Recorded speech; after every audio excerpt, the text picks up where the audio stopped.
From New York, this is Democracy Now!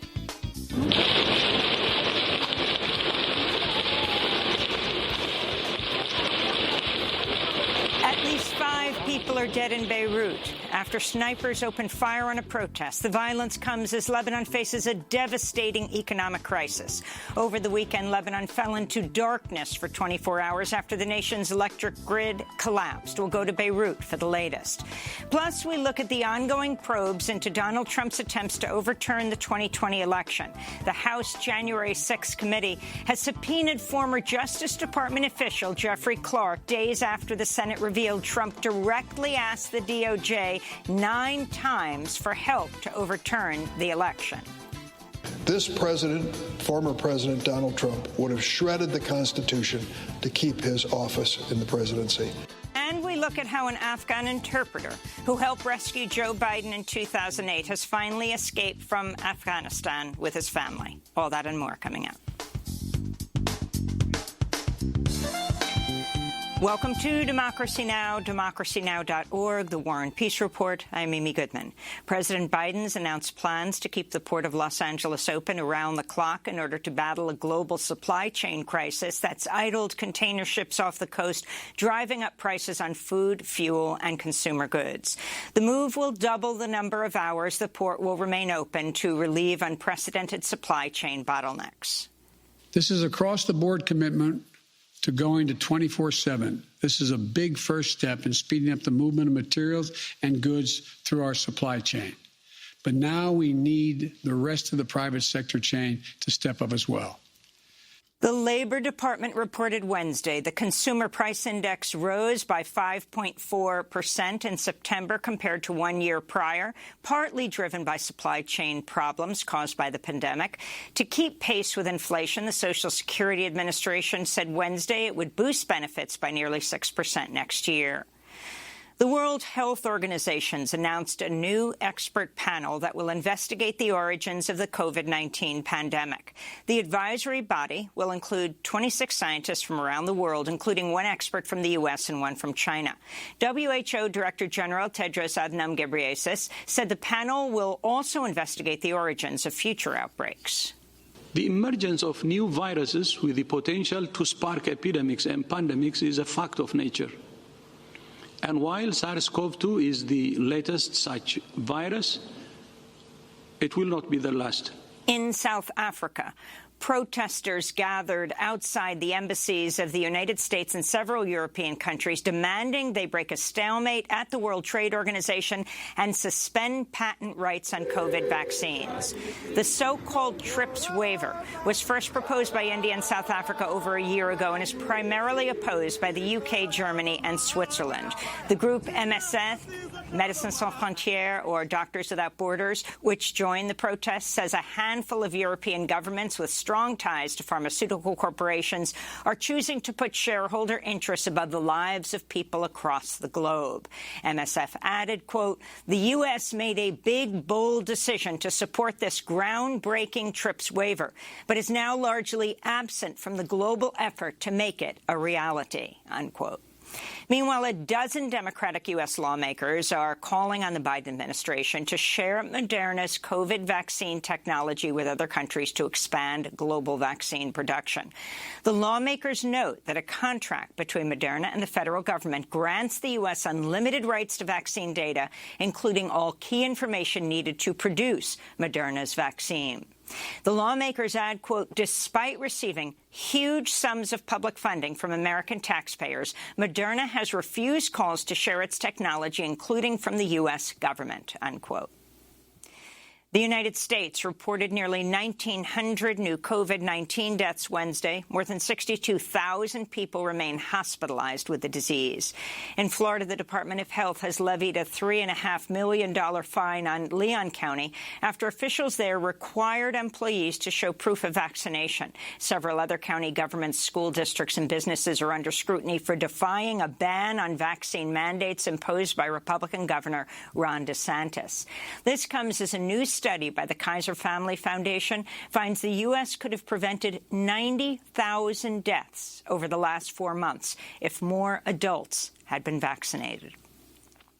The Biden administration's announced plans to build large-scale wind farms along most of the continental U.S. coastline. Interior Secretary Deb Haaland said Wednesday the U.S. will auction off leases to wind energy developers in waters off the coasts of California, Oregon, the Carolinas, as well as in the central Atlantic, Gulf of Maine, and Gulf of Mexico. The Biden administration hopes to see the U.S. produce 30,000 megawatts of electricity from offshore wind farms by 2030. A new report by the International Energy Agency finds commitments by world governments to cut carbon emissions are nowhere near what's needed to avert climate catastrophe. The IEA is calling on governments to move decisively to cut emissions in half by 2030, far faster than what countries have pledged under the Paris Climate Agreement. In Washington, D.C., another 90 climate activists were arrested outside the White House Wednesday, demanding President Biden take real action to halt the climate crisis.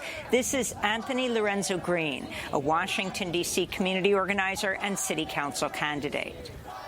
We must repair the harm caused by environmental racism. That means we must have a world that no longer bows to the coal, oil, and gas industries that have a long history of poisoning our land and rivers. I know climate change is real because I live in a community where homes flood every year.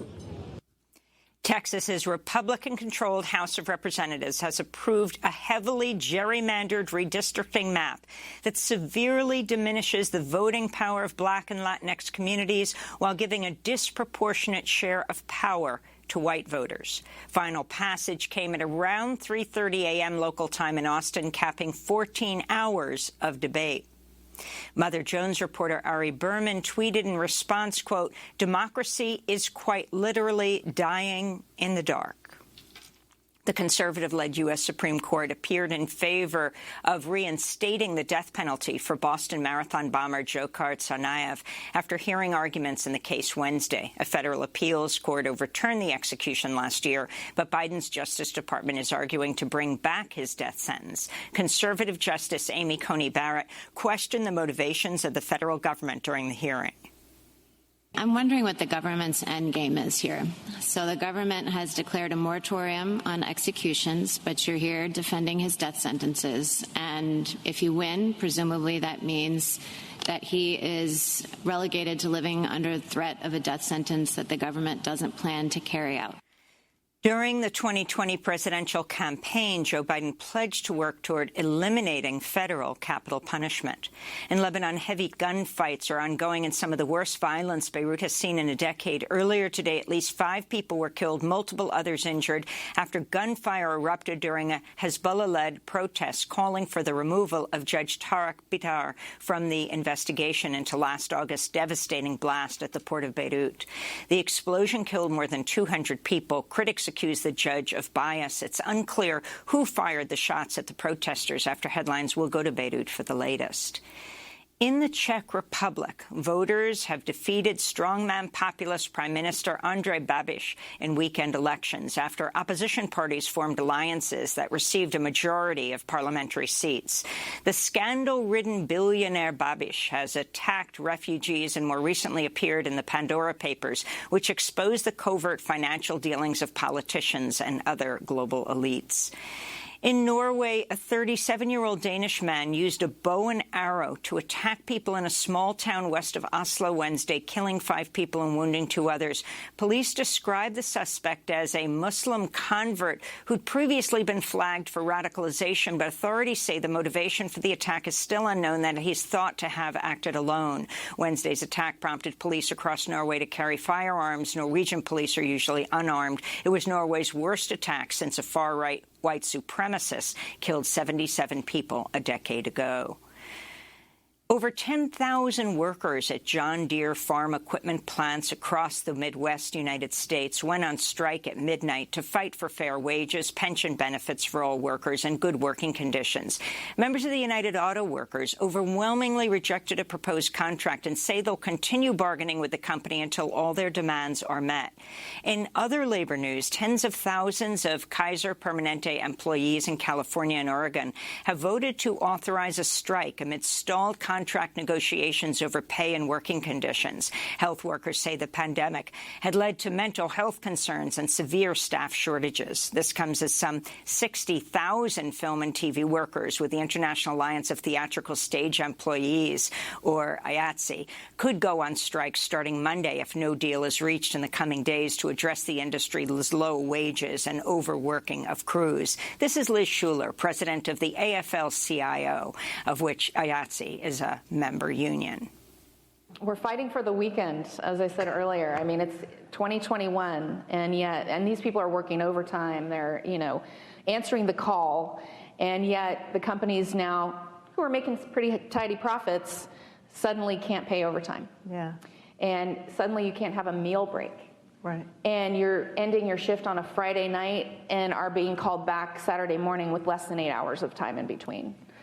Many are referring to this month as Striketober due to the massive wave of work stoppages that are expected or are already underway. Meanwhile, workers at a dollar store in Connecticut and multiple Starbucks locations in Buffalo, New York, are organizing to form the first unions at their respective workplaces. This week, Starbucks announced it's closing 2 of the Buffalo stores being unionized. The company called the move a coincidence. And those are some of the headlines. This is Democracy Now!, democracynow.org, The War and Peace Report. I'm Amy Goodman in New York, joined by Democracy Now! Co-host Nermeen Sheikh. Hi, Nermeen. Hi, Amy, and welcome to our listeners and viewers across the country and around the world. Well, we're beginning today's show looking at the growing economic and political crisis in Lebanon. Earlier today, at least 5 people died, over 30 were wounded in Beirut after snipers attacked a protest where demonstrators were calling for the removal of the judge investigating last year's deadly port explosion. Today's protest was in part organized by Hezbollah. Clashes continued in the streets of Beirut for hours after the snipers first opened fire. The deadly attack comes just days after Lebanon's state-run electrical grid collapsed, resulting in a 24-hour nationwide blackout. While electricity has been partially restored, much of the country still faces long stretches without power. According to the World Bank, Lebanon is confronting one of the worst economic depressions in modern history. Its currency has collapsed. There are massive food and fuel shortages. Almost 3/4 of the population live in poverty. And Lebanon is facing a political crisis as investigations continue into last year's port explosion, which killed at least 215 people and destroyed entire neighborhoods of Beirut. We go now to Beirut, where we're joined by Lara Bitar. She's editor-in-chief of The Public Source, a Beirut-based independent media organization. Lara, welcome to Democracy Now! Just explain what's happening to Lebanon.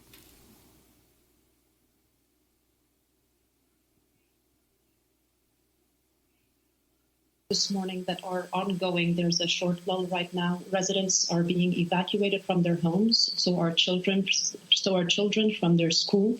As you correctly stated, snipers, unidentified still to this point, fired at a demonstration that was organized by Hezbollah and their allies, the Amal movement. These 2 political parties have been trying to unseat the lead investigative judge, Judge Tariq Bitar, from the investigation into the port explosion. Lara, could you explain who the judge is and why there's such opposition to him carrying out this investigation? So I think far beyond the intricacies and the details of this investigation in particular, Lebanon has a very long history since the Civil War and in the aftermath of unresolved political assassinations, bombings, a myriad of and different types of violences that are carried out every once in a while, sporadic clashes, and oftentimes, or not to say all the time, we are unable to identify the culprits. We are unable to attain any sort of justice. And these acts continue to be carried on with complete impunity. There is never any accountability. And this tone was set in the aftermath of the Civil War, when warlords, now politicians, continued kind of the same mechanisms and these same power struggles. So whenever we have these outbursts or clashes, bits and bouts of violence that take place in the city and outside of the city, it's really just a continuation of these decades-long power struggles between varied political forces, for the most part right-wing forces that are just struggling for power amongst each other. In moments of calm, it's when we have these national unity governments, and these national unity governments are for the most part characterized by these same political parties that in essence gang up on the population to divide the spoils amongst each other. As far as this judge is concerned, he is the second judge to have been assigned to carry out this task. The judge that preceded him, Judge Sawan, was forced to resign. And we later found out that he was receiving a lot of death threats, and he was not able to carry out the duty that he was tasked with. The allegation or the claim of Hezbollah and their allies is that this investigation is being politicized, that the United States and their local partners in Lebanon are trying to exploit the investigation. A couple of days ago, they kind of inferred that this judge was leaning towards incriminating Hezbollah, the Party of God. So this is a part of the reason why there's this attack on this investigation. But again, it's very important to note that right now it's the Hezbollah who's trying to impede an investigation and any form of justice, but all of the political parties and all of the political figures that have been ruling this country over the past few decades are just as guilty. And Lara, could you explain the broader context, both economic and humanitarian, in which this is occurring, both the investigation as well as this sniper attack today? We gave some of the figures in our introduction, and now the World Food Programme saying that food prices have gone up by 628%. In the last 2 years, the Lebanese pound having lost 90% of its value, 3/4 of the population, as we mentioned, almost 3/4 living in poverty. And you've said that Lebanon's economy is basically based on debt. Could you explain how this situation came about and how successive Lebanese governments are largely responsible? Definitely. Nermeen, if you'll allow me first, I would just like to correct the record on one thing, because we at the Public Source put out a special issue on the first commemoration of the August blast, and we combed through unofficial lists, official lists, media reports, talked to the families of the victims of the blast, and what we found out is that 252 people were killed in the blast, not as widely reported, over 200. And just to kind of portray the Lebanese state's failures on one hand, but complete negligence and disregard for human lives and the cost of the blast and other explosions and fires that have taken place since. The Lebanese Health Ministry stopped updating the list of casualties shortly after the blast took place and only accounts for 191 victims, whereas people are still dying from the blast. And as a matter of fact, one pharmacist died exactly 1 year after the blast on August 4, 2021, so just a few months ago. So to get back to your question, Lebanon right now is experiencing one of the most devastating economic crisis that not only that the region has seen, but the world. And as stated in the World Bank report, 79% of the population is living underneath the poverty line. This is up from close to 25 to 30% just 3 years ago. The situation for Syrian, Palestinian, and other refugees who live in Lebanon and have been living here for quite a while is even more disastrous, with the figure reaching up to 90%. So over the past 2 years, we've been experiencing severe power outages. The nationwide power outage that took place last week was not exceptional. And as a matter of fact, it was surprising to most of us because we found out that there was a power outage through the media. It was not something that most people noticed. This is how bad the electricity situation is in Lebanon right now. Before the nationwide power outage that took place, most people were only being supplied with an hour of electricity a day, 2 at most. So this is obviously impacting our access to water. Our access to water, our access to drinking water as well. And obviously, due to the shortages in fuel, diesel, and so on, there are frequent disruptions to the internet, frequent disruption to all telecommunication services. And we've also been faced since the beginning of the summer with recurring shortages in petrol, the subsidies on which have recently been lifted. So the situation across the board is disastrous. Public sector employee wages have been decimated.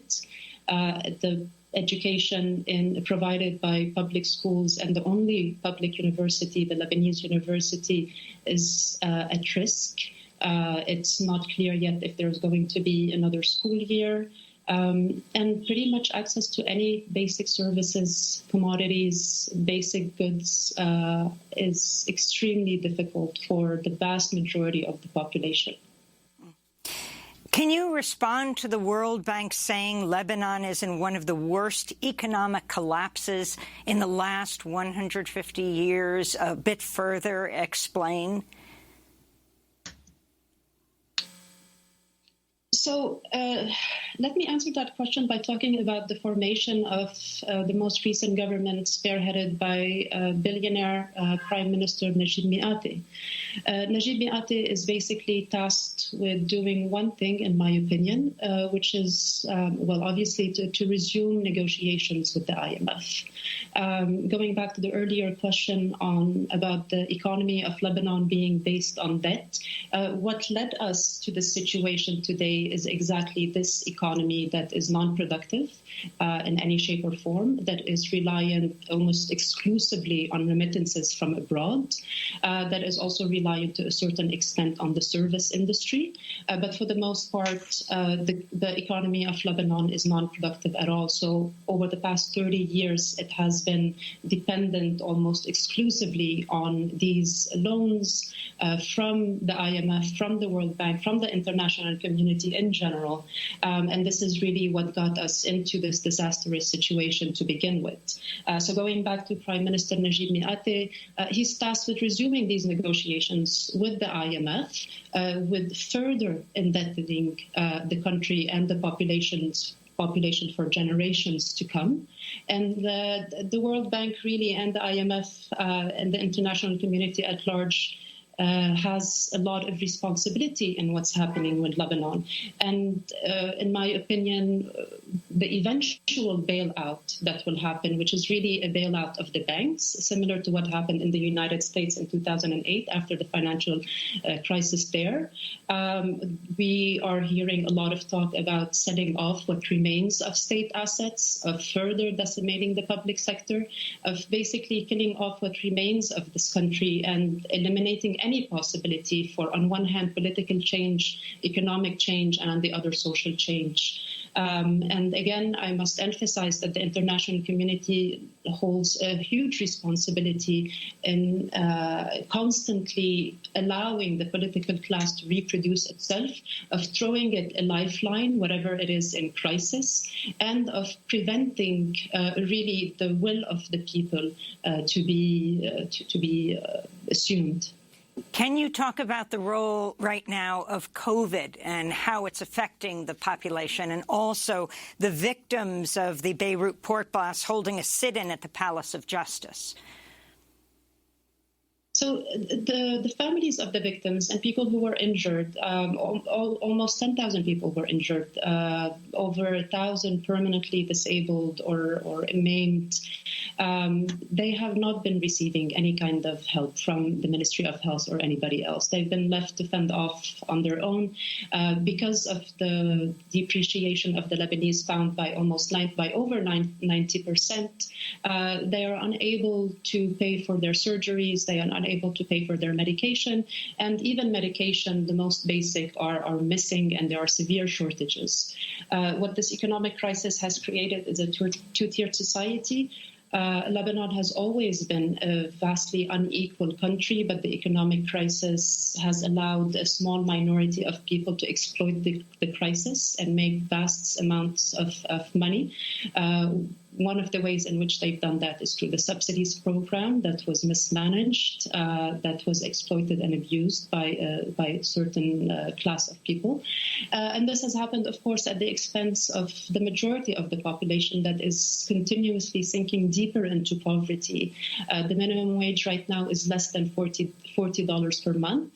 And to talk a little bit about COVID, the mismanagement of the vaccination program was really what was expected. The Lebanese Ministry of Health decided to buy some of the most expensive vaccines by using some of the World Bank loan that they had received as part of this resilience program, about $40 million, $32 million of which were used for the vaccination program. Less than 19% of the population is fully vaccinated, and the program in general was in complete disarray, mismanaged. Some people were allowed to cut the line ahead of others who should have been prioritized. Taxi drivers, people with disabilities, some of the most vulnerable of the population were placed at the end of the line. But then we saw, of course, government officials at the very front, and this outraged a lot of people when it happened. And I assume that one of the reasons that Lebanon hasn't been hit by the Delta variant as hard as other countries have is simply because so many people have already been infected. Granted, the number is around 700,000 people who were infected, but of course, it's fair to assume that the number is significantly higher since testing has drastically reduced over the past few months, and the COVID-19 pandemic is not really so much on the agenda anymore. Lara, could you talk about the broader health context in which this COVID pandemic is playing out in Lebanon? I mean, quite apart from the absence or mismanagement of vaccination, there are also the most basic medicine is not available, and hospitals and clinics are on the verge of collapse. If you could respond to that, explain what's happening, and also elaborate on your earlier point about the international community's complicity in the present situation. If you could explain what you mean by that and what you think needs to happen. Sure. So I'll start first by addressing the health crisis in Lebanon. As you stated, most of the even generic medications are not available in pharmacies anymore, and people who have access to what is now referred to as fresh dollars could potentially buy some of this medication off of the black market at exorbitant prices. But again, for the overwhelming majority, it's very difficult to access life-saving medication.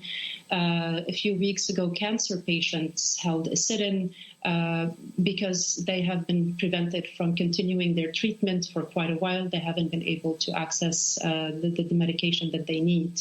Right now, honestly, it's a gamble to be living in Lebanon because you don't know if you get into a car accident, if you're going to be transported to the hospital, whether they're going to have the basic tools, the basic medication that you might need. At the same time, there's also an exodus of medical workers. Doctors and nurses just just like everybody else who has the ability to do so, are fleeing the country in droves. So this is putting, another burden on this sector. And finally, on that point, the social security system here in Lebanon is near bankruptcy. Almost 1 million people rely on this service to visit their doctor or to have any procedure, any surgery to get their medications as well. Now, this social security service has been almost incapable of responding to the needs of people who rely on these services. As for my point on the international community, so what I meant by that is in 2019, there were mass demonstrations against this political class. The demand was pretty simple. It was a complete rejection of what this political class has been doing to this country for decades, how they're ruling it, how they're exploiting every industry, every sector, and how they're constantly reinforcing their sectarian clientelist networks in order to stay in power. And this is not to say that these mass demonstrations or that the uprising that we witnessed in 2019 and early 2020 saw a very clear pathway and that they were going to topple this political and economic system. But for a brief period of time, people felt like change could be possible, maybe not in the near future, but at a certain point. The French in particular, led by the French President Macron,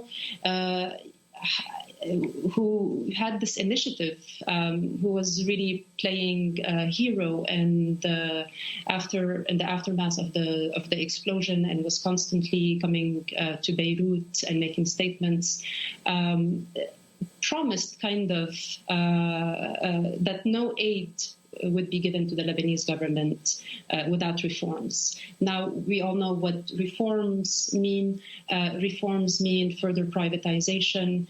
Reforms at a certain point will, of course, mean even harsher austerity measures, and a reform that is in the benefit of the banking sector in Lebanon, that is very powerful, and that has a lot of sway in a lot, if not most, of the political decisions that are made by this establishment. Lebanon would, or the Lebanese government and this political class would not be able to sustain itself without the financial assistance of countries like France and others. This political class that is now preparing itself for elections next year would not be able to finance these elections and bribe people, with the basic goods and services, had it not been for the financial assistance of the international community. We want to thank you, Lara Bitar, editor-in-chief of The Public Source, a Beirut-based independent media organization, speaking to us from Lebanon. Coming up, we're going to look at how an Afghan interpreter who helped rescue Joe Biden in 2008 has finally escaped with his family from Afghanistan. Stay with us.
Words of a Dying City by the Lebanese musician Rabih Abu Khalil. This is Democracy Now!, democracynow.org, the War and Peace Report. I'm Amy Goodman with Nermeen Sheikh, an Afghan interpreter who helped rescue then-Senator Joe Biden when he was stranded 13 years ago in Afghanistan in 2008. Made headlines this week when the Wall Street Journal reported he and his family have finally escaped Afghanistan.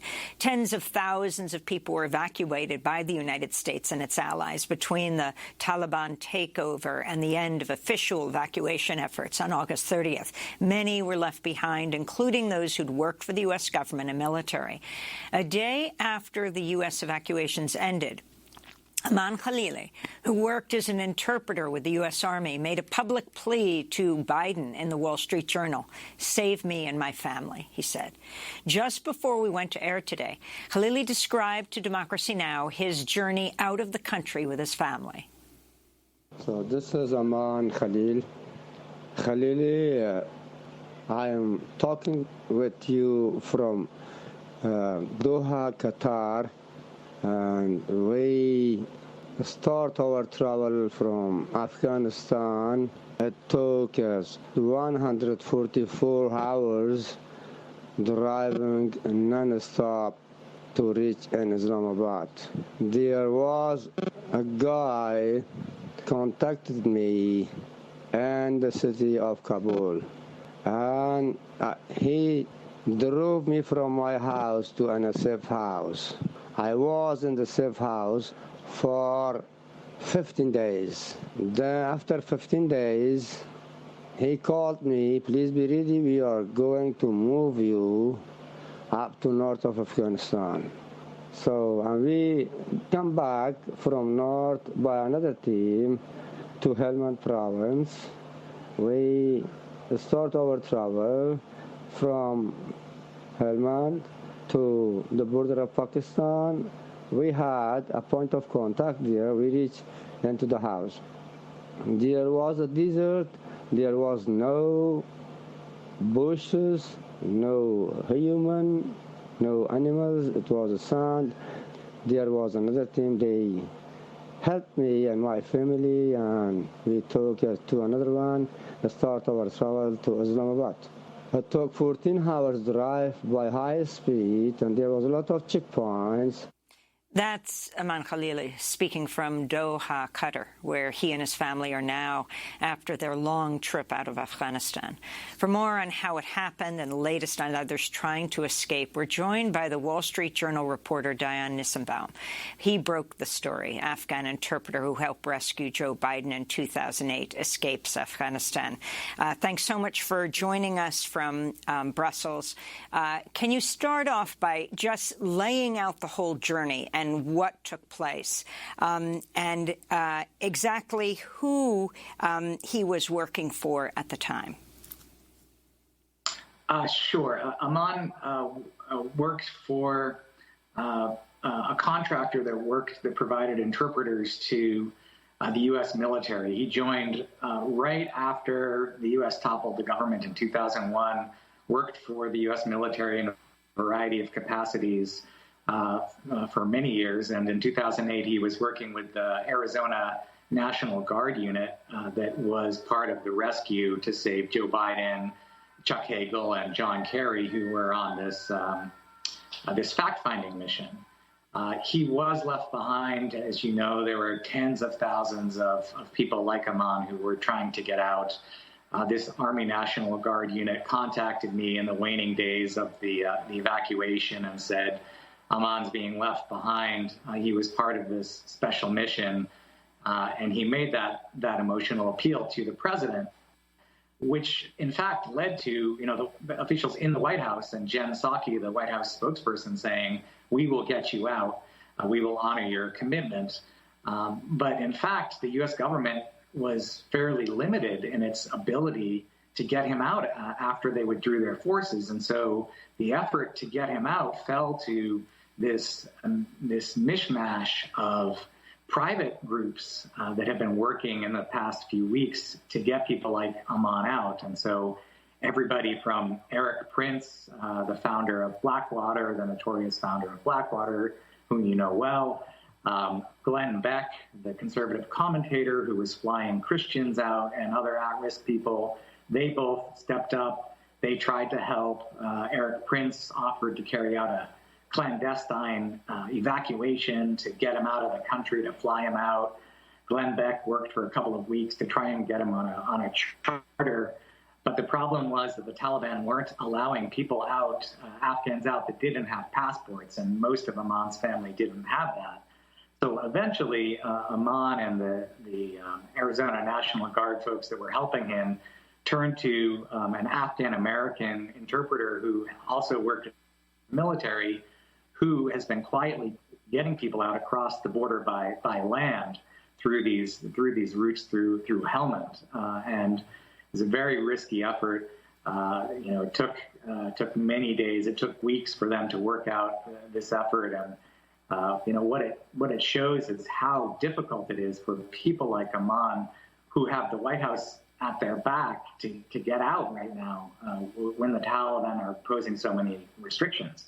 You mentioned Blackwater. Can you go back to 2008 when then Senator Joe Biden was saved when his helicopter went down in that snowstorm with John Kerry, and who it was who was guarding him, the significance of that moment right after Nisour Square, the deadly assault by Blackwater in Iraq, of course, in another country, where they opened fire and gunned down so many people in an intersection in Iraq. Yeah, to me, this is sort of one of the more fascinating elements. This is kind of this quintessential end of war story here, because in 2008, Blackwater held the State Department contract to provide diplomatic security to people like Joe Biden that were visiting the country. So in 2008, Blackwater was providing personal protection for these three senators as they were on this fact-finding mission and on these two helicopters. And they were flying back to Bagram Air Base from another base in eastern Afghanistan. They hit this snowstorm, whiteout conditions. They have to land in this valley. And so you had a Blackwater team that was providing personal protection for the three senators, and then they had the Army that was obviously providing protection for the general that was with them and for the transport in Afghanistan. So Blackwater was providing security. This was just months after Blackwater's security in Baghdad had killed 17 people in Nisour Square, and so it was a polarizing event. I just thought it fascinating. I don't even think that the senators at the time knew that Blackwater was providing them security, but there they were, and Eric Prince was boasting about saving Joe Biden in his biography, and then when the withdrawal was happening, and then he popped up again to try and offer to save them again. At the time, over the last few weeks of the withdrawal from Afghanistan in August, Eric Prince was offering seats on charter planes for upwards of $6,000 or more, and never got very many people out. He got maybe one charter out, if that. But he was one of those people that was making a lot of offers to help people that fell through. Dion, as you mentioned earlier, Aman Khalili had a rather curious and improbable alliance of groups working to get him out of Afghanistan following the Wall Street Journal report. Refugee groups, the conservative commentator Glenn Beck, as you mentioned, together with Eric Prince and Blackwater in general. Could you explain why you think that his case generated such widespread interest among these groups that wouldn't necessarily be aligned, in particular refugee groups and other humanitarian organizations that were working also for him to escape, and the fact that there's such a large number of people, I mean tens of thousands as you document in your own coverage, who are waiting to leave Afghanistan, who are also at grave danger and, needless to say, do not have the support of these groups. Yeah. I think this story resonated with me as a journalist, and I think with so many people, because the bottom line is that this is an Afghan interpreter who helped save Joe Biden in 2008, who was being left behind by President Joe Biden as he was withdrawing from Afghanistan, and he made a personal plea for help. And I think it was just a personal story about someone that directly helped the president who now needed the president's help. And the fact that it took so many groups trying so many different ways, and with the White House directly trying to help, shows the difficulty that these tens of thousands of other people that are still in hiding and still trying to get out face. There are still Americans that are trying to get out. There are still the family members of U.S. service members who are trying to get out. There are still high-profile judges, lawmakers. I get emails every day from people looking for help, and the ways out are incredibly narrow right now. You need a passport, you need help, and you have just a whole variety of people that are carrying out quietly heroic operations, every day, getting people out through Iran onto Greece, getting people out through Pakistan, trying to organize these charter flights. And, there are just so many people that need help, like Aman. He's representative of a group of people that still are appealing for help from America and anybody else that can help them.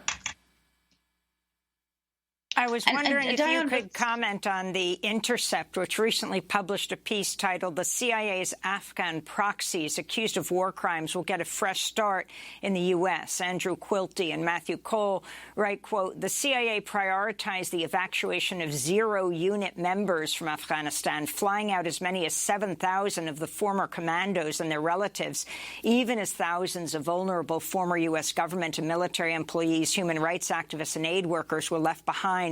Most coverage of the CIA's efforts has been laudatory, but the 0 units were known for deadly night raids that killed an untold number of civilians across Afghanistan. The Intercept documented 10 raids conducted by in Wardak province, southwest of Kabul, in which at least 51 civilians, including children, were killed, many at close range in execution-style assaults. Your response, Diane?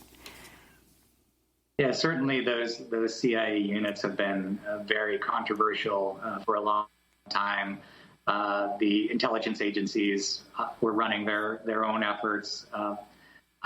During the last weeks of the withdrawal, I didn't have much visibility on what they were doing, for sure. And the withdrawal was incredibly chaotic.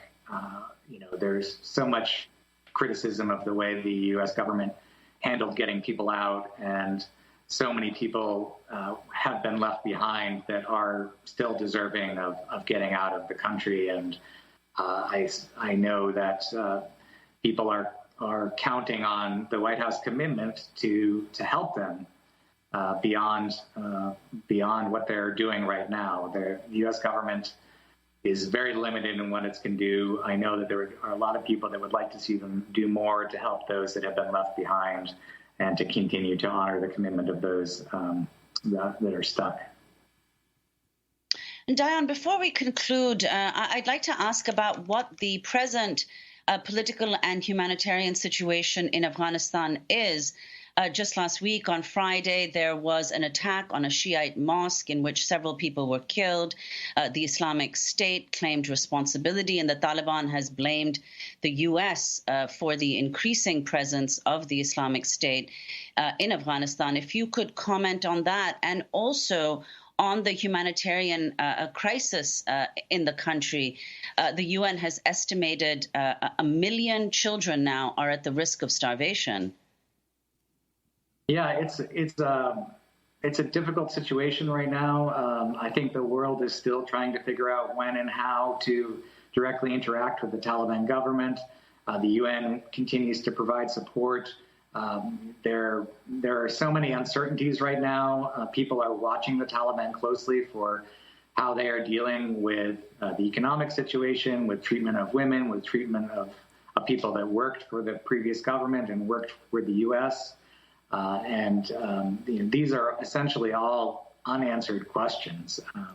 As you all know, the world often turns the page quickly, turns to other crises as they pop up, and Afghanistan is one of these places that pops up for a while and then is forgotten, and people there still need much help. Well, you can rest assured we won't forget. Diane Nissenbaum is a Wall Street Journal reporter focused on U.S. policy and Middle East. His Wall Street Journal report headlined, "Afghan interpreter who helped rescue Joe Biden in 2008 escapes Afghanistan." When we come back, we look at probes into Donald Trump's attempts to overturn the 2020 election in 30 seconds.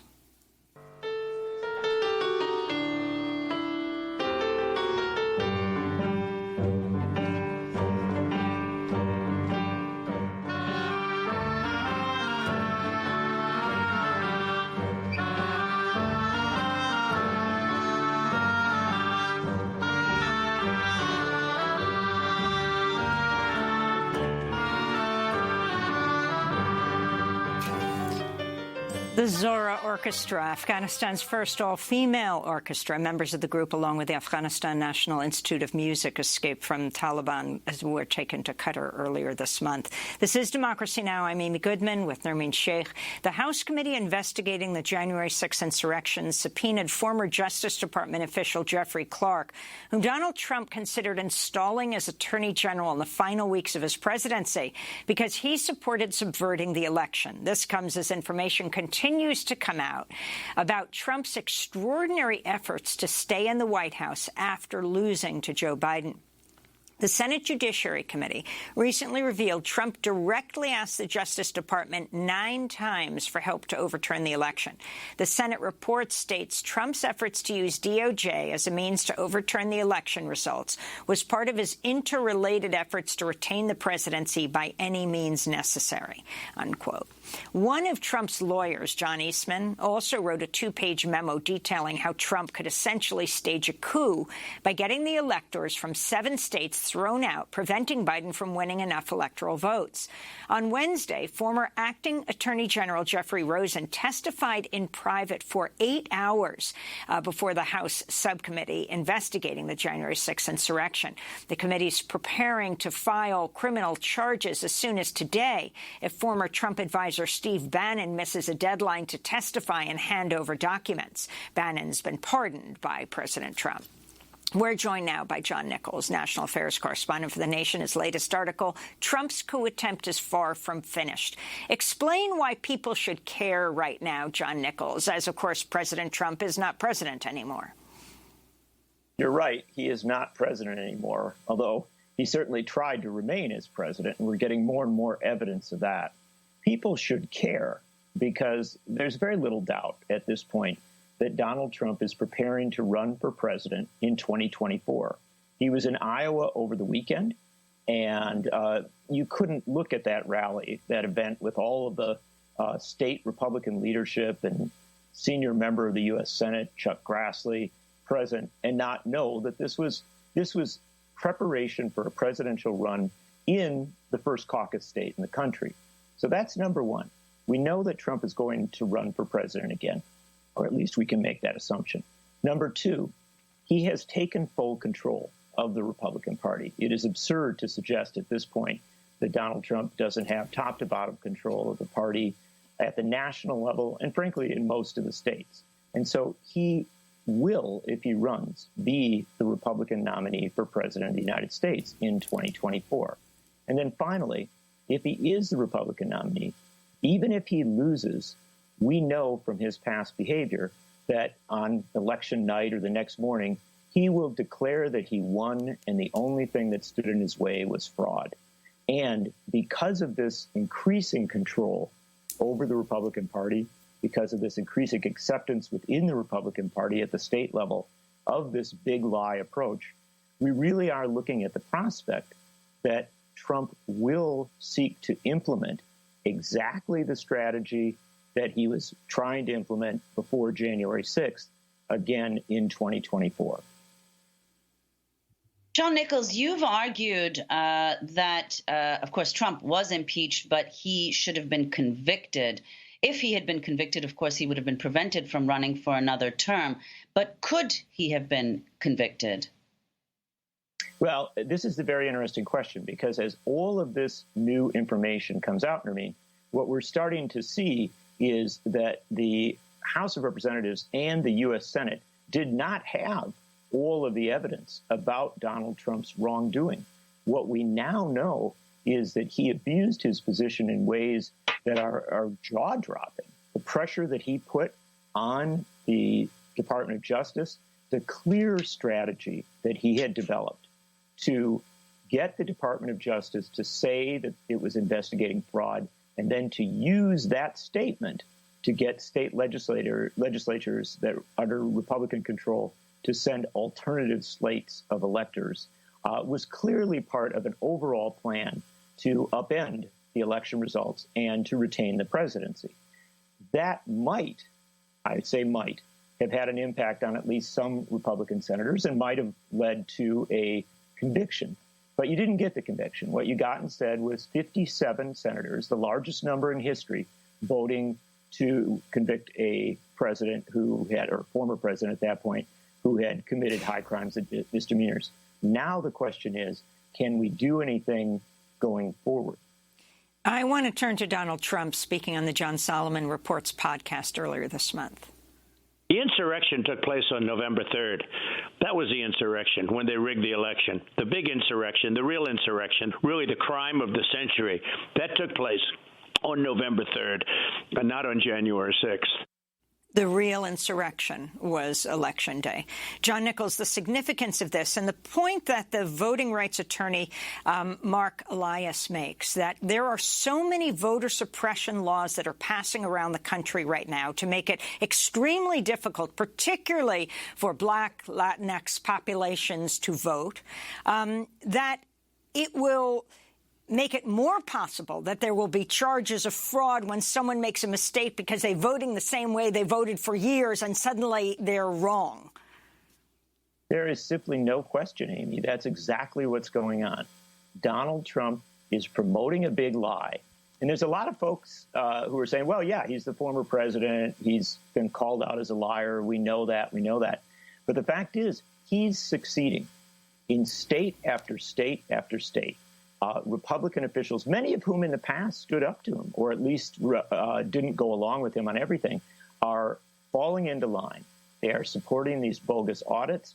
And as you point out, they are supporting election and voter suppression strategies that, if implemented, will make it dramatically easier for the Republicans to upend election results or to impact election results in 2024.